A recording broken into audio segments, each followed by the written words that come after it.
पानी के पियासल दुल्हा घोड़ा दौड़ावेले।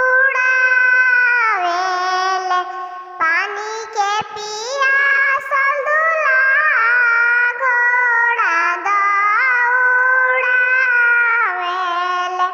परी गइली अंशिका सुबह नजरिया पियासल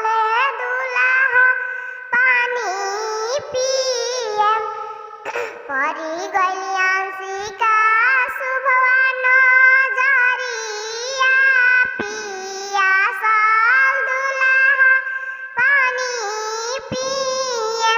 पानी पियम दुल्हा पियाई हम घरे जाइम। देखिली है पापा हमारा तो हम पे खिसियाई जाई है।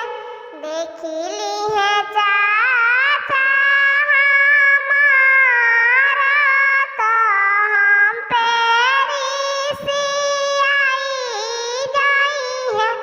देखी है जे भैया हमारा तो घरवा से निकाली दी है। कथिए के जता तोहरे पापा हउए, कथी जता चाचा हउअन। कथिए